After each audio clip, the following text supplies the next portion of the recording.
മോളെ ഞാനിപ്പോ എന്ത് ചെയ്യും? ഞാൻ ഈ ദേവിക ചേച്ചിയോടൊന്ന് സംസാരിച്ച് നോക്കാം. ചിലപ്പോ ചേച്ചിക്ക് എന്തെങ്കിലും ചെയ്യാൻ പറ്റുമെന്ന് ഞാൻ അന്വേഷിക്കാം. ഇതിപ്പോ വല്ലാത്ത ഗതികേടായി പോയില്ല ഗോപി. നിങ്ങളൊക്കെ വലിയ പണക്കാരുടെ കുടുംബത്തിലെ അംഗങ്ങളായതോടെ കഴിഞ്ഞതെല്ലാം മറന്നു. അല്ല ചേച്ചി, ഒന്നും പറയണ്ട. ഏതായാലും ഗോപിയിൽ നിന്നും ഇങ്ങനെ ഒരു പെരുമാറ്റം ഞാൻ തീരെ പ്രതീക്ഷിച്ചില്ല. ഒരു സഹായം ചോദിച്ചപ്പോ ഇത്ര നയപരമായി നീ എന്നെ അവഗണിക്കുമെന്ന് ഞാനൊട്ട് കരുതിയതുമില്ല. പണം കണ്ട് കണ്ണ് മഞ്ഞളിക്കുമ്പോ ഇങ്ങനെ ബന്ധവും മുറയും മര്യാദയൊക്കെ മറക്കുന്നത് അത്ര നല്ലതല്ല ഗോപിയെ, അതോർത്തോ. മഞ്ജുച്ചി, ഹലോ ഹലോ.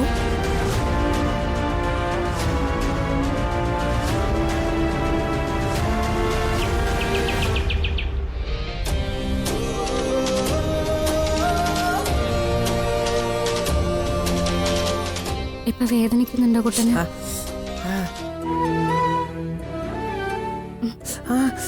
വേദനിക്കണു. അയ്യോ, എന്താ കുട്ടാ?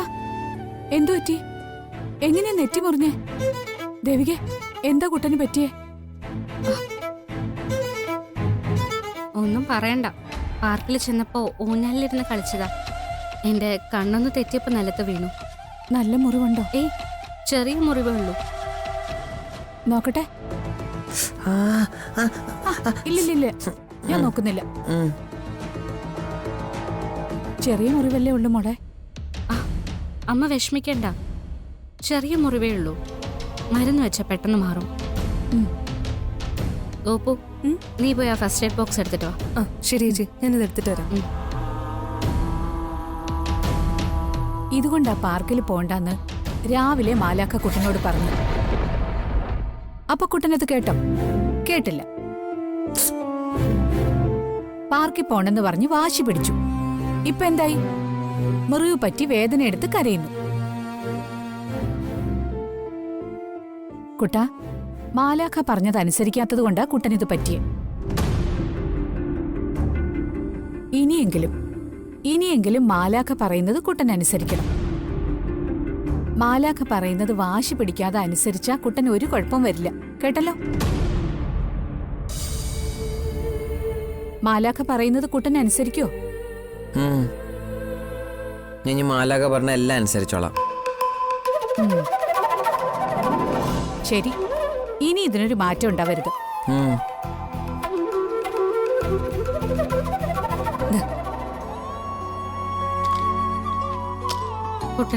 കുട്ടന് ഞാൻ മരുന്ന് വെച്ചേരട്ടെ? മരുന്ന് വെച്ചാൽ പെട്ടെന്ന് മുറിവ് ഉണങ്ങും.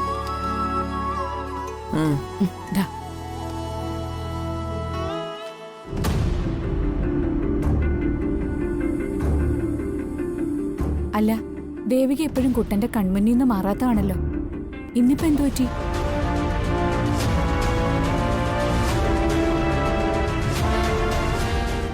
അത് പിന്നെ ആ സമയത്ത് ഓഫീസിൽ നിന്നും ഒരു അർജന്റ് കോള് വന്നിട്ടുണ്ടായിരുന്നു. എന്റെ ശ്രദ്ധ കോളിലായിപ്പോയി. അതിനിടയ്ക്കാ കുട്ടൻ വീണത്. സോറി അമ്മേ.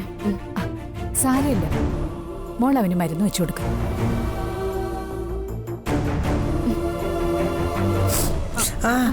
ഒന്നുമില്ല.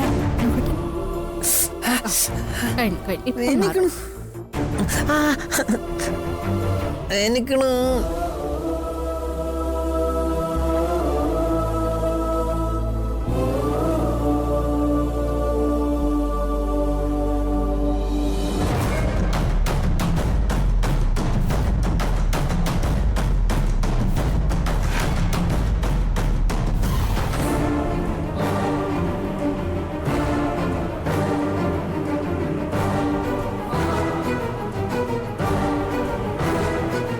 എങ്ങനെയുണ്ട് ജാനകി ചേച്ചിയുടെ മൂത്ത മരുമകളുടെ ലീലാവിലാസങ്ങൾ?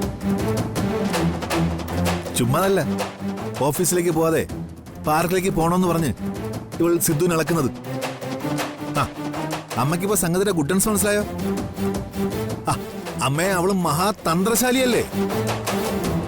സിദ്ധുവിനെ കരുവാക്കി അവക്ക് അവളുടെ കാമുകനുമായി കൂത്താടണം. നിനക്ക് ഈ ഫോട്ടോ എവിടെ നിന്ന് കിട്ടി? അതൊക്കെ കിട്ടി. ഇവൾ എന്തൊക്കെ കാണിച്ചാലും അതൊക്കെ ഞാൻ അറിയൂ അമ്മേ. അതിനുള്ള നെറ്റ്വർക്കൊക്കെ എനിക്കുണ്ട്. ആ, ഏതായാലും ഫോട്ടോ കള്ളം പറയില്ലല്ലോ. ഇത് ഫോട്ടോഷോപ്പോ മോർഫിങ്ങോ ഒന്നും അല്ല. ഒറിജിനൽ. ആ അമ്മേ, ഞാൻ അന്നേ പറഞ്ഞില്ലേ പണം തട്ടിയെടുക്കുകയാണ് ദേവികയും അവളുടെ അമ്മയുടെ ലക്ഷ്യമെന്ന്. ആ സിദ്ധുവിനോട് ദേവികയ്ക്ക് ഒരു കണിക പോലും സ്നേഹമില്ല. അവൾ അവനോട് കാണിക്കുന്ന സ്നേഹവും ശുശ്രൂഷയൊക്കെ വെറും അടവാ. നമ്മുടെ കണ്ണിൽ പൊടിയിടാനുള്ള അഭിനയം. ആ. അവൾക്കിഷ്ടം ഈ ഫോട്ടോയിൽ കാണുന്ന ഭദ്രനെയാണ്. ഇവനും ഇവളുമായിട്ടുള്ള ബന്ധം ഇന്നും ഇന്നലെയും തുടങ്ങിയതല്ല, വർഷങ്ങളായി. കല്യാണം കഴിഞ്ഞിട്ടും അവൾ അത് നിർബാധം തുടരുന്നു.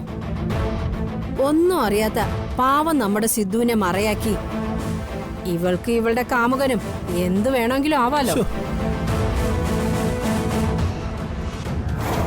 ഈ ഭദ്രന് ചേച്ചിയോട് വല്ലാത്ത ഇഷ്ടവും ഭ്രാന്തും ഒക്കെ ആയിരുന്നു എന്ന് ഞങ്ങൾക്ക് എല്ലാവർക്കും അറിയായിരുന്നു. ഞങ്ങൾക്ക് മാത്രമല്ല, മേഘമലയിലെ സകലർക്കും അറിയാം. ചേച്ചിയെ കെട്ടിയിട്ടേ അടങ്ങൂന്നും പറഞ്ഞ് ഒറ്റ കാലിൽ നിൽക്കുമായിരുന്നു ഭദ്രൻ. അന്നൊക്കെ ഞങ്ങൾ കരുതിയത് അവന് മാത്രമാണ് ചേച്ചിയോട് പ്രേമം ഉണ്ടായിരുന്നതെന്നാ. പക്ഷെ ഈ ഫോട്ടോ കണ്ടപ്പോഴല്ലേ മനസ്സിലായത് ചേച്ചിക്കും അവനോട് കടുത്ത പ്രേമാണെന്ന്. ചേച്ചി ഇത്രയ്ക്ക് തരം താഴ്ന്നൊരു പെണ്ണാണെന്ന് ഞാൻ അറിഞ്ഞില്ല. ചേച്ചിയെ കുറിച്ച് ആലോചിക്കുമ്പോ തന്നെ നാണക്കേട് തോന്നും എനിക്ക്. ഭദ്രനും ചേച്ചിയും തമ്മില് ഈ തരത്തിലൊരു അതിരുവിട്ട ബന്ധമാണുള്ളതെന്ന് അറിഞ്ഞിരുന്നെങ്കിൽ ഏത് വിധേനയായിരുന്നാലും സിദ്ധുവേട്ടനും ചേച്ചിയും തമ്മിലുള്ള കല്യാണം ഞാൻ മുടക്കിയേനെ. ഇവരുടെ ഈ ബന്ധത്തെക്കുറിച്ച് ആ ഗോപികയ്ക്ക് എന്തായാലും അറിയാതിരിക്കില്ല. ദേവികേച്ചിയുടെ എല്ലാ കാര്യങ്ങളും അവൾക്കും അറിയാം. എന്നിട്ടും അവള് പോലും മനസാക്ഷി കാണിച്ചില്ലല്ലോ. ഈ കല്യാണം മുടക്കിയില്ലല്ലോ. കല്യാണം മുടക്കിയാൽ ഈ കുടുംബത്തിൽ നിന്നും അവൾ കണ്ണുവച്ചിരിക്കുന്ന പണം അവക്ക് കിട്ടില്ലല്ലോ. ഇവിടെ നല്ലാതെ ഇത്രയധികം പണം വേറെ എവിടെ നിന്ന് കിട്ടുമേ? ആ ദേ മായ പറഞ്ഞതാ ശരി.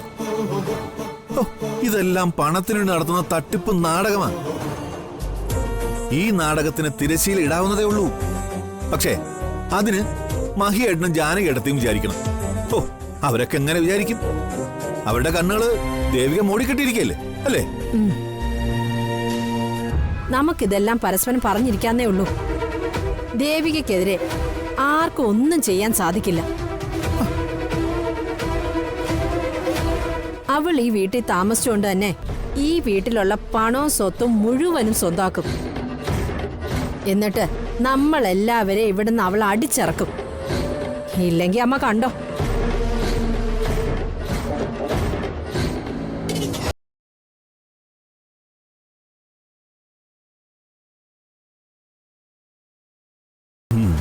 വാ, വാ, വാ, വാ.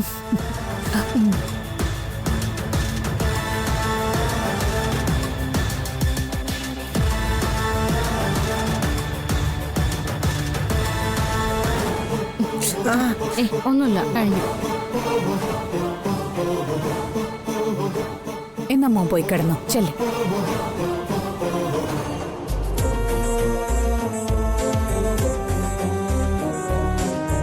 എല്ലാവരും ഒന്ന് നിന്നേ. ഇവിടെ നടക്കുന്ന എന്താണെന്ന് നീ അറിയുന്നുണ്ടോ? എന്താമ്മേ? ദേ നോക്ക്, നിന്റെ പ്രിയപ്പെട്ട മരുമകള് കാട്ടിക്കൂട്ടിയിരിക്കുന്ന ചെയ്തികള് കണ്ടോ? ശരിക്ക് കണ്ടോ?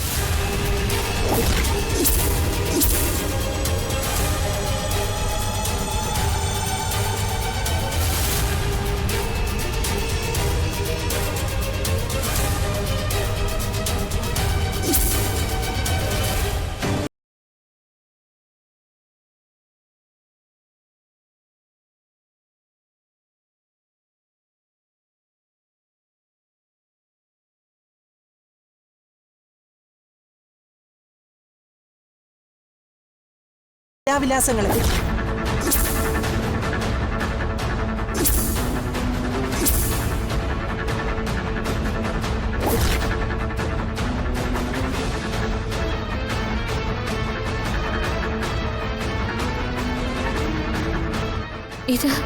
ഇതെങ്ങനെ?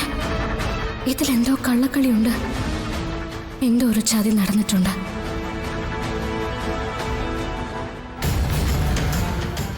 ഇതെങ്ങനെ? ആ എന്താടി വൃത്തികേടുകൾ ചെയ്തു കൂട്ടിയിട്ട് ഒഴിഞ്ഞു മാറാൻ ശ്രമിക്കുകയാണോ? അല്ല നിനക്കിതിനെ കുറിച്ചൊന്നും അറിയില്ലെന്നാണോ പറഞ്ഞു വരുന്നത്? ഇതാരോ കരുതിക്കൂട്ടി ചെയ്ത ചതിയാണ്. ചതിയോ? എന്ത് ചതി? പട്ടാപകൽ പബ്ലിക് പ്ലേസിലല്ലേ ഇതൊക്കെ നടന്നിരിക്കുന്നത്? എന്നിട്ടും ഇത് ചതിയെന്ന് പറഞ്ഞാൽ എങ്ങനെ ഇത് വിശ്വസിക്കാനാവും? നിങ്ങളുടെ ലീലാവിലാസങ്ങൾ കണ്ട ഒരാൾ എനിക്ക് അയച്ചെന്ന ഫോട്ടോസാണ് ഇതെല്ലാം. ഓ, ഫോട്ടോസ് എന്തായാലും കള്ളം പറയില്ലല്ലോ. ഈ ഫോട്ടോയിൽ കാണുന്നത് ദേവികയാണെന്നും വ്യക്തമാണ്. ഞാനൊന്ന് പറഞ്ഞോട്ടെ, എല്ലാം വിശദമായിട്ട് തന്നെ ഞാൻ പറയാം. ഇമ്മാതിരി നാണവും മാനവും കെട്ട പ്രവൃത്തികൾ ചെയ്തിട്ട് എന്ത് വിശദീകരണമാ നിനക്ക് നൽകാനുള്ളത്? കുട്ടനെയും കൊണ്ട് പാർക്കിൽ പോവാൻ നീ വെപ്രാളം കാണിച്ചത് ഇതിനായിരുന്നു അല്ലേ? ചുമ്മാതല്ല കുട്ടന് മുറിവ് പറ്റിയത്. അയ്യോ, പാർക്കിൽ ചെന്നപ്പോ ഇവക്ക് കുട്ടനെ ശ്രദ്ധിക്കാൻ സമയം കിട്ടിയില്ല. കള്ളക്കാമുകനൊത്ത് ശൃംഗരിക്കുമ്പോ കുട്ടനെ എങ്ങനെ ഗൗനിക്കാനാ? ഞാൻ അന്നേ പറഞ്ഞു കുട്ടന്റെ പേരില് ഇവള് കാണിച്ചു കൂട്ടുന്നത് മുഴുവൻ കള്ളത്തരമാണെന്ന്. പക്ഷേ ജാനകിക്കപ്പോ അത് ഉൾക്കൊള്ളാൻ സാധിച്ചില്ല. മുത്തശ്ശി, ഈ ഭദ്രനെ ഞങ്ങൾക്ക് നന്നായിട്ട് അറിയാം. ഇവൻ എത്രമാത്രം വൃത്തികെട്ടവനാണെന്ന് ഇവിടെയുള്ള നിങ്ങൾക്കും അറിയാം. ഈ കാണുന്ന ചിത്രത്തിന് പിന്നില് ദേവികേച്ചി പറയുന്ന പോലെ എന്തോ ചതി നടന്നിട്ടുണ്ടെന്ന് ഉറപ്പാ.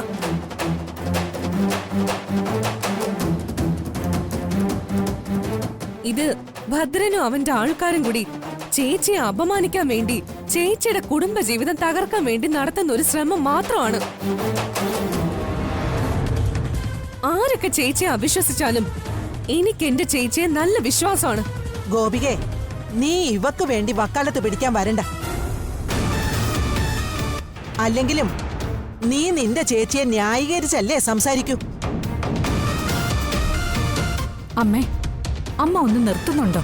ജാനകി, നീ എനിക്ക് നേരെ ശബ്ദം ഉയർത്തുന്നോ? എന്റെ നാവ് കൂട്ടിക്കെട്ടാൻ ശ്രമിക്കുകയാണോ? എന്നെ അനുസരിപ്പിക്കാൻ ശ്രമിക്കണ്ട നീ.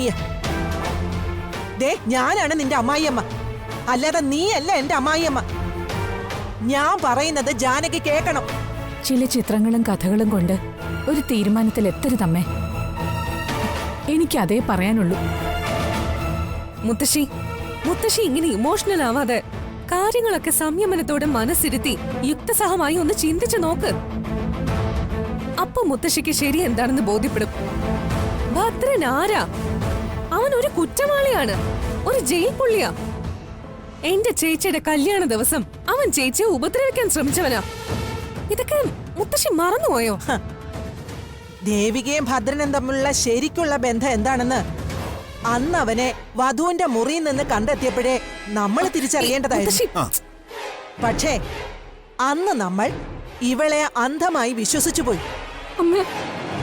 നിന്റെ ചേച്ചിയുടെ അതിസാമർത്ഥ്യത്തോടെയുള്ള അഭിനയത്തിന് മുന്നിൽ ഞങ്ങളുടെ എല്ലാം കണ്ണു മഞ്ഞളിച്ചു പോയി. മുത്തശ്ശി പറയുന്നത് ദൈവം പോലും പൊറുക്കില്ല. മുത്തശ്ശി, ഞാൻ ഒരു തെറ്റും ചെയ്തിട്ടില്ല.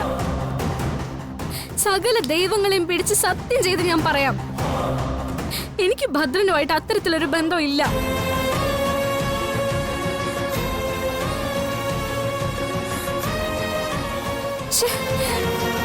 ഇത് പറയാൻ പോലും എനിക്ക് അറപ്പാവുന്നു. മോളെ,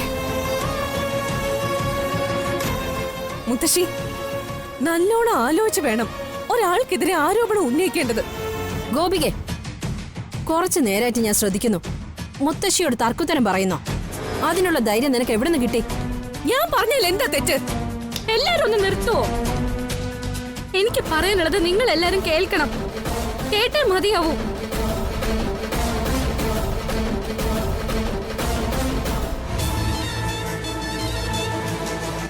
നിങ്ങൾ എന്തുകൊണ്ട് യാഥാർത്ഥ്യ ബോധത്തോടെ ചിന്തിക്കാത്തത്? ഇവിടെ നടക്കുന്ന സംഭവങ്ങളെല്ലാം പ്ലാൻഡ് ആണെന്ന് നിങ്ങൾ എന്താ തിരിച്ചറിയാത്തത്? ഓഫീസിൽ നിന്നും വളരെ പ്രധാനപ്പെട്ട വിവരങ്ങൾ അടങ്ങിയ ഒരു പെൻഡ്രൈവ് പെട്ടെന്ന് കാണാതായി. അതേക്കുറിച്ച് അന്വേഷിക്കാനായി CCTV ഫുട്ടേജ് തെരഞ്ഞപ്പോ അതും മാഞ്ഞുപോയി.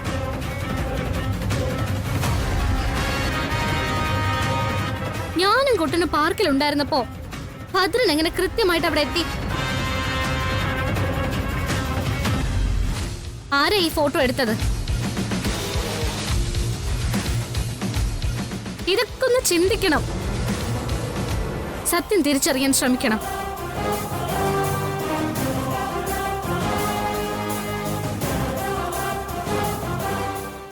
എല്ലാം കൂട്ടി വായിക്കുമ്പോൾ ഒരു കാര്യം വളരെ വ്യക്തമാണ്. അപകടം പുറത്തുനിന്ന് വന്നതല്ല. ഈ വീടിനകത്ത് തന്നെ അപകടം പതിയിരിപ്പുണ്ട്.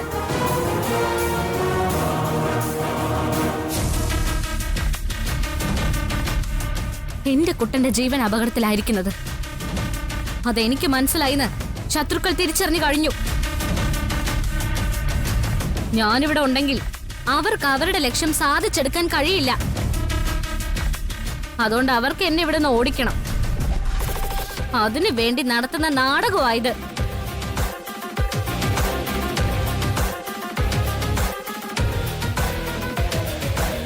ദേവി എന്തൊക്കെ ഈ പറയുന്നേ? പ്രശ്നവുമായി ബന്ധമില്ലാത്ത എന്തൊക്കെയോ കാര്യങ്ങൾ പറഞ്ഞ് ഞങ്ങളെയൊക്കെ മനഃപൂർവ്വം കൺഫ്യൂസ് ആക്കാൻ നോക്കുക ദേവിക. യാതൊരു ബന്ധമില്ലാത്ത കാര്യങ്ങൾ ഉന്നയിച്ച് ദേവിക്ക് വിഷയമായിരുന്നു എന്തിനാ? ഞങ്ങളുടെ കയ്യിലുള്ളത് ദേവിക്കെതിരെയുള്ള തെളിവുകളാ. അതിനെക്കുറിച്ച് ദേവിക്ക് എന്താ പറയാനുള്ളത്?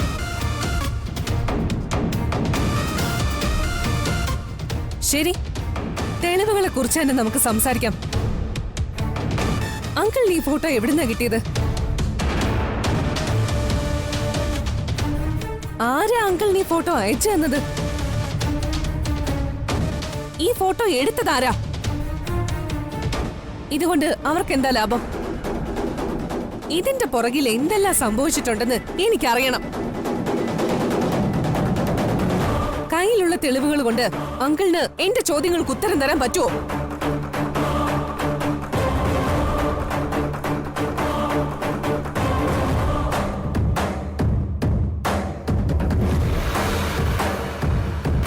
ആരാ അങ്കിൾ നീ ഫോട്ടോ അയച്ചു തന്നെന്ന് പറ അങ്കിളെ, പറ.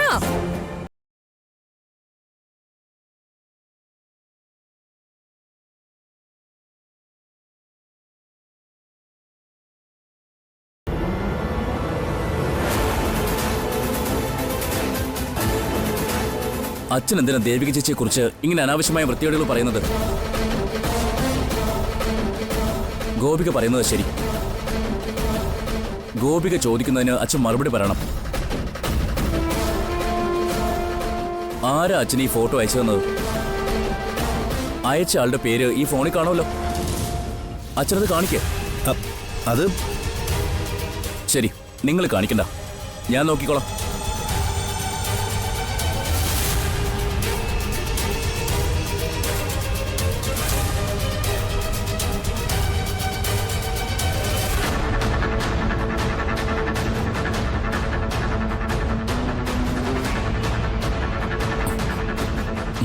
ഈ ഫോണിന്റെ കോണ്ടാക്ട് ലിസ്റ്റിൽ ഇല്ലാത്ത ഏതൊരു അൺനോൺ നമ്പറിൽ നിന്നാണ് ഫോട്ടോ അയച്ചിരിക്കുന്നത്. ഡൗൺലോഡ് ചെയ്യാത്തത് കൊണ്ട് ഫോട്ടോസ് എല്ലാം മാഞ്ഞു പോയിരിക്കാം. മാഞ്ഞുപോയോ? ആ, മാഞ്ഞുപോയി.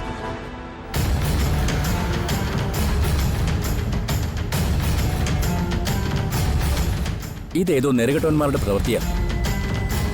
ഇതുപോലെ തെറ്റിദ്ധരിപ്പിക്കുന്ന അനാവശ്യമായ ഫോട്ടോകൾ എടുത്ത് അയക്കുന്ന ധാരാളം ഫ്രോഡുകൾ നമ്മുടെ നാട്ടിലൊക്കെ ഉണ്ട്. അതുപോലെ ആരെങ്കിലും ആയിരിക്കും ഇത് ചെയ്തത്.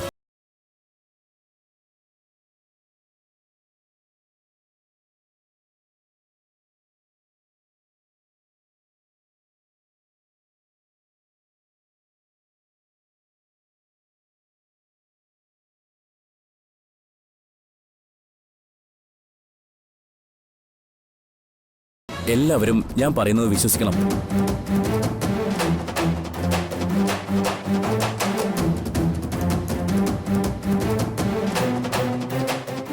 ഏതായാലും ഈ വിഷയം വെറുതെ വിടാൻ പാടില്ല. ഇതിന്റെ പിന്നിൽ ആരായാലും അവരെ കണ്ടെത്തണം. സൈബർ സെല്ലിൽ കംപ്ലൈന്റ് കൊടുക്കണം. ആരും വരണ്ട, ഞാൻ തന്നെ നേരിട്ട് പോയി പരാതി കൊടുത്തോളാം. ചേച്ചി, അച്ഛൻ കാണിച്ച അവിവേകത്തിന്, അച്ഛൻ കാരണം ചേച്ചിക്കുണ്ടായ പ്രയാസത്തിന് എല്ലാത്തിനും ഞാൻ ചേച്ചിയോട് മാപ്പ് ചോദിക്കുക. മാപ്പ്.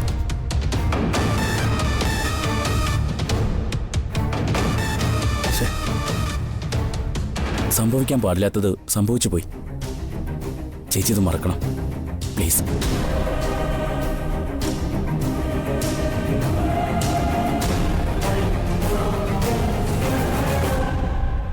അഭിഷേക് പറഞ്ഞതുപോലെ ഇവിടെ നടന്നെല്ലാം മോള് മറന്നു കളയും. അഭിഷേക് കാര്യങ്ങൾ വിശദീകരിച്ചപ്പോ സത്യാവസ്ഥ എല്ലാവർക്കും ബോധ്യപ്പെട്ട് കാണുമല്ലോ.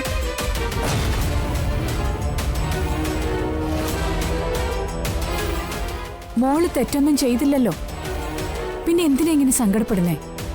ഇല്ലാത്തത് പറഞ്ഞ് എനിക്ക് പൊള്ളു അമ്മേ. സാരല്ല, ഞാനിതൊക്കെ മറക്കാം. നന്ദിയുണ്ട് അബി. ഞാനൊരു അപരാധവും ചെയ്തിട്ടില്ലാന്ന് എനിക്ക് വേണ്ടി നീ എല്ലാരെയും ബോധ്യപ്പെടുത്തിയല്ലോ. അതിന് ഒരുപാട് നന്ദിയുണ്ട്.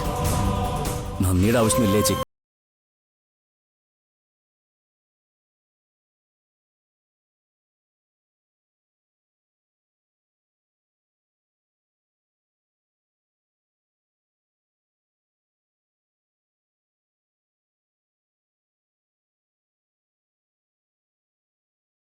ഇന്നു മാത്രമല്ല, എപ്പോഴും.